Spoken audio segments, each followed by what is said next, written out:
July 8, 2021. Have 3 quick agenda items. Everybody's in favor of that? Say aye. Item number 1 is discussion and/or action for reinsurance renewal for the self-insured plan presented by Jason Allman from How are you today? I'm great.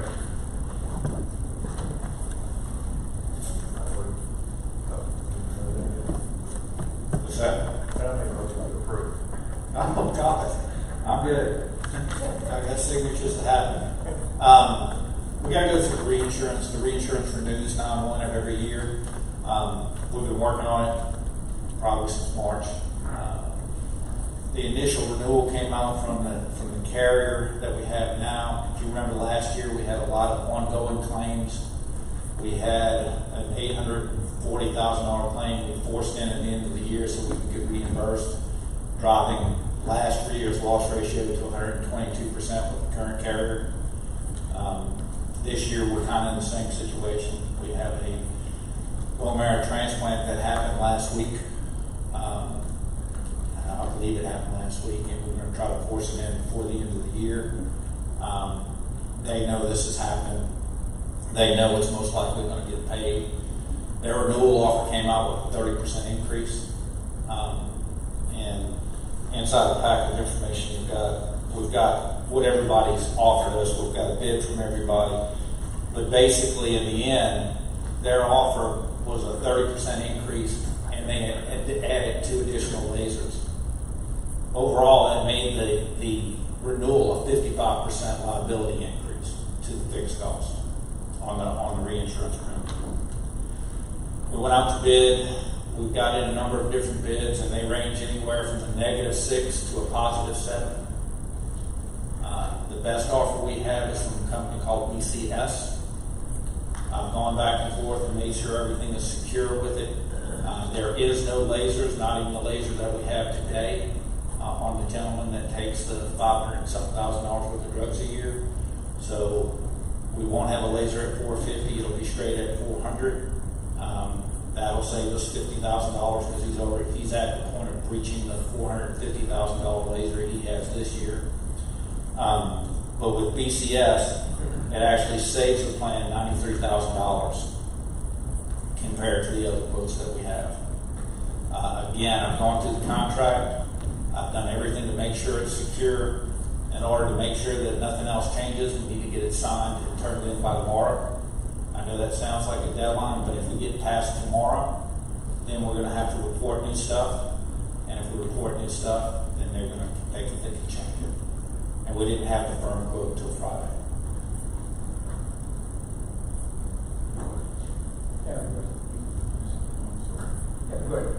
Mr. Allman, it has to be done by tomorrow. Our actual board meeting is not until next Thursday. This is committee. How do we go about doing that, sir?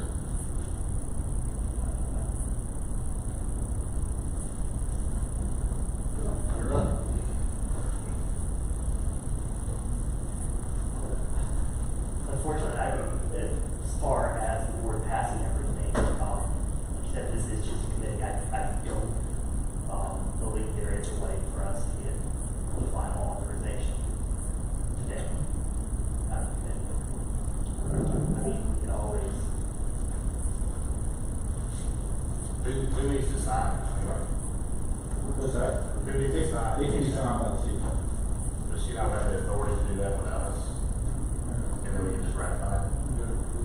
Yeah. Right, she could sign it, and y'all can ratify it later, but we can't just get it done today. To hold the bid and then ratify it on the 15th?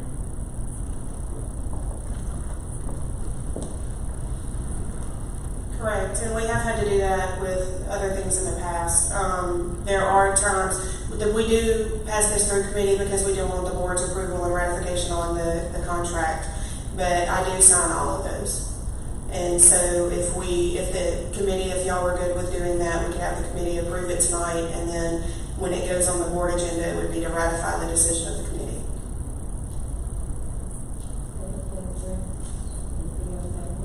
Yes, ma'am. I don't think it's actually in board policy that the board has to approve this contract before we can sign it. But that has been the practice of the board, and that is how the board wants to operate, and we do want to continue to honor that. But we would not be violating board policy. It's not written in the policy that the board has to approve this contract. Yes, sir. Mr. Chairman, personally, I would be fine with you following the direction from this committee. We have 8 persons here, so we have a significant majority. 7, excuse me. But I'd be comfortable, with her following our direction or whatever approval this committee might feel appropriate. This year, I have a question. Ms. Owen and Ms. What are the differences between what we had before this? In your packet, if you look on there's a table that lists out the individual policies. It looks like this. I think it's on the 4th or 5th page. The far left column is going to be the current year, the 2020 for HM Life, which is the current provider. The current quotes that we have from the other companies are listed beside that. And so you can compare for each of the areas how it compares. And who recommended? BCS. BCS was the only one that came in with a savings. So this is different from last year? Yes, sir. It would actually be a $93,000 savings over the current reinsurance. Excuse me, I have a problem. Everybody has savings. It sometimes equates to less services. Profit? This is not the insurance portion. This is the reinsurance. So our insurance, our administration for the day-to-day insurance is the same. That's a different bid and RFP. This is strictly for reinsurance, which is basically an insurance for the school board to insure us so that we're paying the self-insured claims, that we'll pay up to a max amount for each person, and then we get money back from the reinsurance company to reimburse us for those costs. So there's no change of the benefits for our Absolutely, no change. no change in medications, all that kind No, of stuff? sir. No change to the employees. This is strictly our reinsurance for the protection of the school board. Okay, no change, no further. Here, I'll keep my mind. This seems, there's a drastic difference in the numbers. So I guess that's why you stressed that I've been through this. And that's it. I'm not trying to hide anything from y'all. It's to the point to where if something didn't go right on this transplant, if something happened on it and we get passed tomorrow, they just get to change the numbers. We don't have to do this today. I don't think I'm going to have a better offer if we go past it. They've got this offer with the $93,000 savings. They have an offer where we can put a no new laser guarantee on the renewal, where they would cap it at a 50% increase, but they couldn't add any additional lasers to it. It's about a 10% increase, and I've got that information on the back section for just BCS.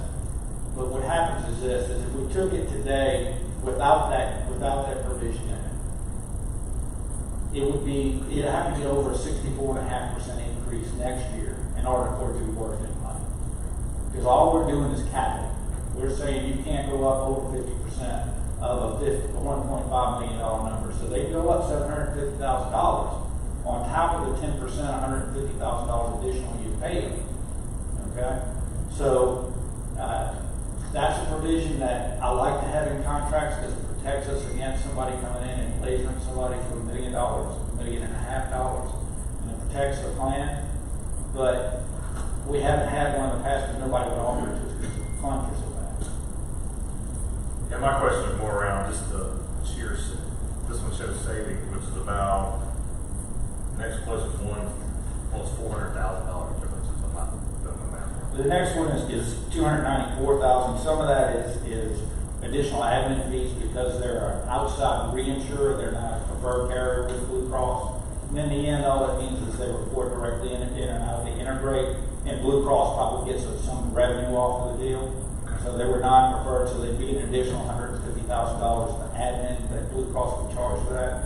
So by far, this is the best avenue. And I have been up and down and through sideways and Both every sideways or just one? everything. And the hard thing is that I just don't know what's going to happen with this transplant. You know, there are a lot of things that were going on last year that were of major concern. We had a premature baby that was in the hospital for 3 months. We had 2 liver transplants that were coming out in the new year. All of which have happened. All of which have been underneath $400,000. So the 2 biggest claims we have today are above 500, 550, 560. And those claims are, one of them's a lady that just had the transplant, and the other is a lady that had a stroke and is no longer on the plan. But if we get this transplant paid, it's going to be $400,000 to $800,000 more than the reimburse us. So they're not coming off of their number. The renewal's not.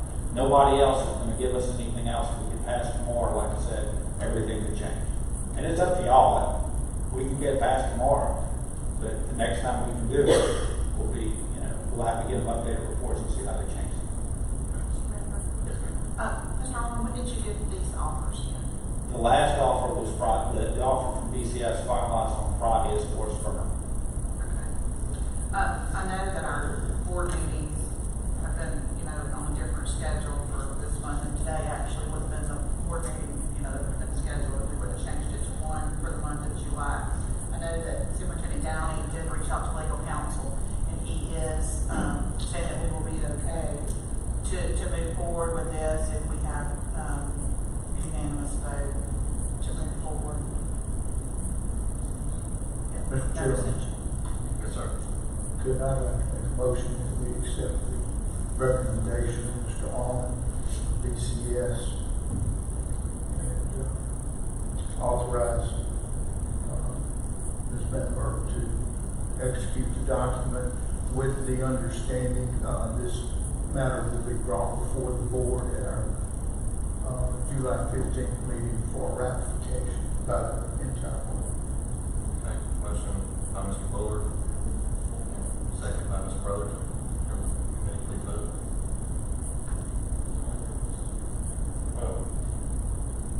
Very unanimous letter. Thank you, Mr. Wiggins. Second.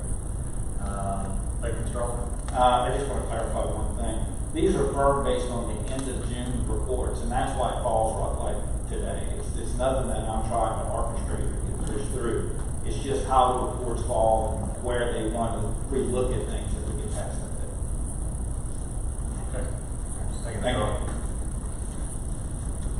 Item number 2 is a discussion and/or action on our cyber insurance renewal presented by Doug Rogers at Risk Pros. Yes, sir. Mr. Chairman, board members, Mr. Downey. So glad to be with you tonight or this afternoon. And I would like to start my cyber risk presentation first by complimenting your staff. So of all of my clients, your staff is the most proactive on trying to take the measures of our cyber risk seriously. We had an extreme challenge this year, pretty much nationwide, as you see on the news on a weekly basis, if not daily, about major cyber attacks. And one of the major insurers, CNA Insurance Company, had a really big attack this year that took them totally offline for 3 weeks. You could not reach them by phone, by email, you couldn't retrieve policy documents, you couldn't do anything. And that really created some challenges for us in the insurance market because, as many of you already know, insurance companies share their risk at a certain level. Our insurer, Travelers, was actually one of CNA's insurers, so they had intimate knowledge of the claim. And within 2 weeks of that claim, pretty much across the board, anyone with a pretty broad policy like we buy just stipulated, which this is the first time in my career I've ever seen this, that you either implement multi-factor authentication on all of your devices or we're just not going to insure you, period. And thankfully, Mr. Thompson and with the support of the administration had already been moving in that direction. And so it was a real help to us to not have to start from ground zero. But had we not been going in that direction with all of the many, many devices that you have, it could have been a really big challenge. And so I wanted to compliment him for his efforts. And I don't want to overstate anything, because if the Department of Defense can be breached, anyone can be breached. And but I can tell you that he and his team are working as hard as anyone I know to try to prevent that. So, sir, thank you for your help in being proactive. And if it does happen, that's why we buy this insurance. So I will start on page 2. And of course, I put this on board docs, or Ms. Carrier did a couple of weeks ago, but obviously at the bottom it says crime and cyber risk if you want to look at the paper proposal. And you can see that we did have a meaningful increase in the premium this year. It was $7,166. But that's not because of you. That's because of what's happening in the world. And these insurers are struggling to try to stay on top of this so that the insurance system works. And at least to date, I mean, the most advanced companies, including Microsoft and others, are having their own challenges with this, and so claims are just absolutely through the roof on cyber. And quite frankly, until something major happens, I think we're going to continue to see upward pressure on premiums here. Now, the good news is 94% of all cyber claims come from people who don't have multi-factor authentication, which is why these insurers reached an agreement that if you don't have it, we're just not going to offer it, okay? That by itself is going to make a major correction in this, but they're really going to be chasing their tails on this for a while. If we can go to the next page, page 3, you can see the various list of the coverages that we have.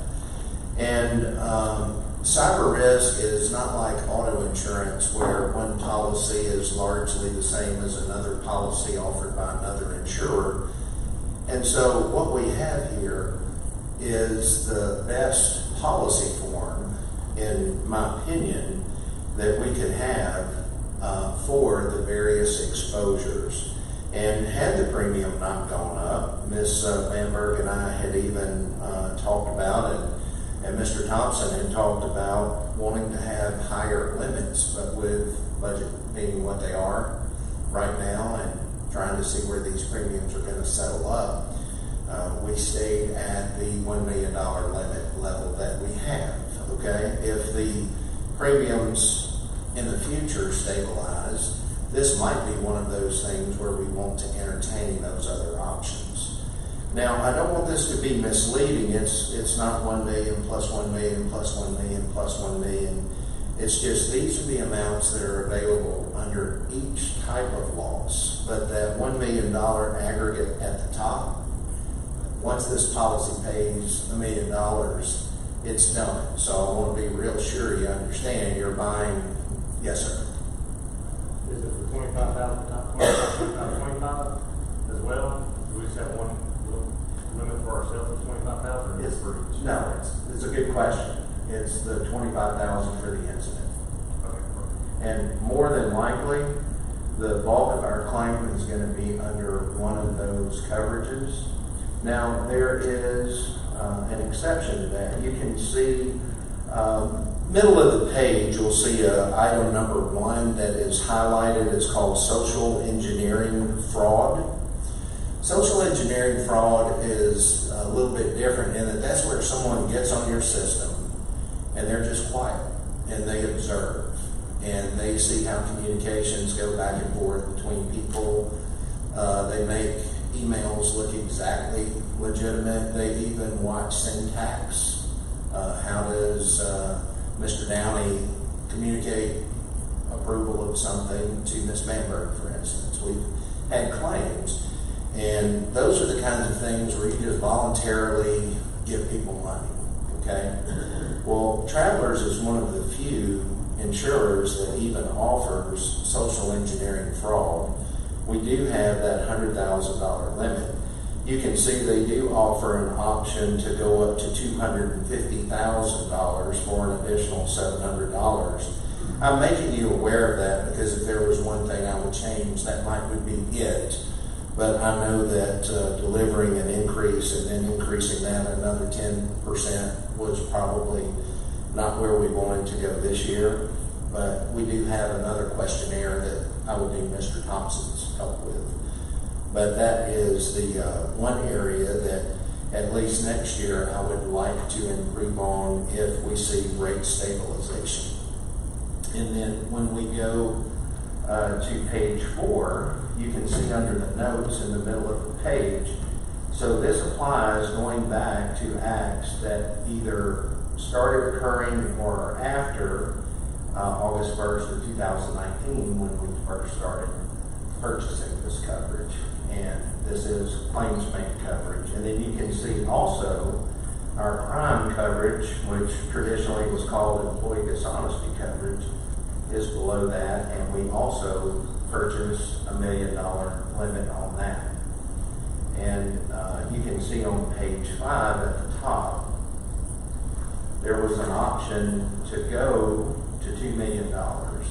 But again, it would be another $15,000. So that's a significant investment.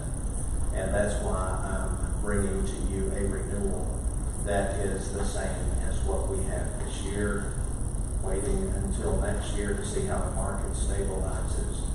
But of course, I work at your pleasure, and we'll be able or be glad to answer any questions that you may have. Mr. Fuller. Thank you, Mr. Chairman. Mr. Rogers, Travelers, do they provide us with any professional help? Yes, like, you know, with our workers' compensation coverage, they come in and the company will do some surveys and assessments to see, are we doing things in a manner that would negate a lot of the potential accidents, whatever. Is Travelers providing any expertise to assist in an overview and a critical assessment of our system and our safeguards that would be of benefit to Mr. Thompson? that's a good question, Mr. Fuller, as usual. So one of the advantages to being with Travelers is they have one of the biggest risk control resources available. They really do. And on very complex issues that are above my level of knowledge. Mr. Thompson has a login to that and can access all of that. As far as Travelers coming in and performing a technology or a security audit for us, no, sir, they do not do that. So, and I don't know that they would do that even if they were asked, because that's a pretty comprehensive thing. The other thing that I would cautious us on is if we wanted to do something like that, we would want that to be a third party where we own the information that it's coming from, because if Travelers did find something that they considered critical, it might compromise us in ways that we wouldn't want to. So that's a good question, but they really make resources available to us. And is that a fair statement on what you think our preference for a true security audit would be, Mr. Thompson? And we do have some companies in town that are very good at that. And in fact, I think we're working with some of them already. But that's a great question. Well, we pay them a lot of money, and you would hope they would not take our money and just respond when there's a claim, that they would be proactive partnership to, avoid those claims. Yes, sir, and let me be clear that Travelers has non-renewed a ton of cyber risk coverage, along with many others. The fact that they're staying with us, Mr. Thompson had to answer a pretty detailed questionnaire about what our practices and our policies are. And it was based on that Travelers made the decision to offer a renewal quote to us. Now, beyond the resources that they offer, Mr. Bullard, which does have something on, Mr. Thompson, you're better at all that information. I'm not a technical person when it comes to that, but they have about all the information that you could hope for out there. But this particular policy, where their expertise is when we have a claim. I've been through some claims with other public entities, and Travelers responded in an unbelievable manner, and they had us in touch with some world-class experts the same afternoon that the breach was discovered. And so that expertise, I think, is the best way Travelers would give us the value proposition there. Thank you, sir. Mr. Chairman, Yes, sir. I recommend we accept the recommendation of Mr. Rogers relating to crime and cyber risk liability. I hear about this stuff all the time, and we really need it. I don't know about the several times, but folks got that piece. Yeah, we have a motion by Mr. Williams. Have a question? Ms. Britton? Mr. Thompson, I'm sure you've had a chance to look at this. I mean, how do you feel this covers us in the case of a breach as far as the limits? I know that we do a great job, but I know that there are a lot of people who have had cyber problems and risks involved, and I know it's very expensive to try to restore. I mean, are you comfortable with this number? Do you feel like that maybe that we do need to do increase in social engineering fraud, or the 2 million? Right. I think, as Mr. Rogers said, I am concerned with the limit. I mean, we're doing things that we think that puts our posture in really good position, but we're seeing the pervasiveness of who's being targeted. Where school systems are a prime target. So I'm concerned about the limit. I expressed that to Mr. Rogers, and we certainly aren't immune. We're doing things that we think we're supposed to be doing, but we're seeing that these security measures are in place for these organizations that are being targeted. So I would say I'm not as concerned with the social engineering fraud as I am just with the $1 million limit. So I'd say it would be worth the board's consideration for cost of increasing that to $2 million. If not this year, certainly looking into next year. So that would be my only concern. And as he said, we have implemented these policies, but this is a daily concern of mine. So it is certainly a chief focus of mine, but there's no measures we can put in place that would ever make the board and the system immune to such an attack. If that's the case, it could potentially be very expensive for the board to recover from.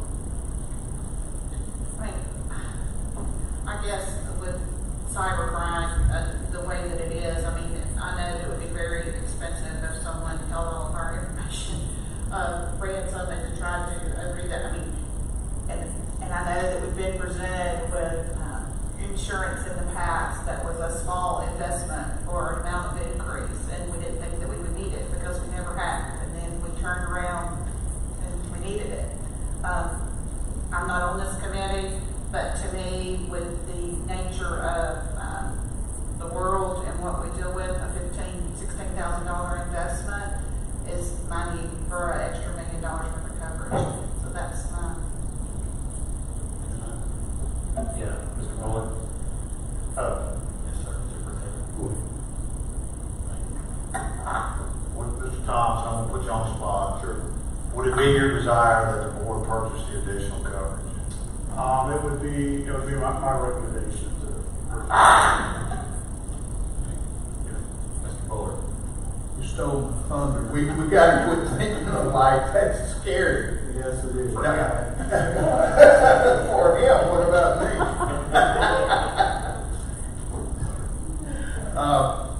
I'm basically the same thing. If Mr. Thompson feels like it would be beneficial, as has already been commented, for that amount, and it's a large amount of money, I don't think we make light of it, but certainly the benefit that could be derived, and we hope it'll be a waste. We won't need it, but if we do, it would sure be nice to have that additional $2 million. And I would ask if Mr. Wiggins would amend his motion to increase the coverage to the 2 as opposed to the 1. They have to do so, so I said that we need to change it, but I specifically amended to include the $15,834. We're taking it to the other level. There's no motion. I'll second that. We have a motion by Mr. Wiggins, a second by Mr. Buller. Please vote. Motion's unanimous. Thank you very much. You're still in the hot seat. We have a Yes, sir. discussion in on the student accident insurance program. Yes, sir. And of course, you have that paper exhibit in front of you as well. Just as a reminder, after we had problems for a sustained period of time with a previous insurer, our previous claims administrator, Bollinger, the board voted to move last year to another insurer for a couple of reasons. And it's the administrator, K&K Insurance. The previous did not offer any online support. Parents had to mail in. That was their only option to report claims. They did not have an online option. And it had just been one move after the other. And so we moved to K&K last year, and I almost hate to say this, but every year I had at least a dozen complaints on student accident insurance, and I have not had one yet with K&K. I don't know if any of you have, but it's been a much smoother transition. The premium is close to expiring. You can see it is up 4% from last year, but that is only because we had a wipeout year that continues to develop in 2019-20, and so the premium was adjusted by this $2,100 just to reflect that growing loss total. Typically, we're profitable or close to profitable on this particular line, but that might skew our numbers a little bit. I feel very good about this insurer. I feel good about the experience. I think that the plan that the board bought last year, which was an improvement over the previous, was a good investment. And so I would just ask you to accept Zurich American's renewal offer for 1 year as offered. Questions? Make a motion, we accept Roger's recommendation. Motion by Mr. Buller, Second. second by Mr. Wiggins. Please vote. Motion unanimously carries. Thank you very much. Thank you, Mr. Rogers. This is your time.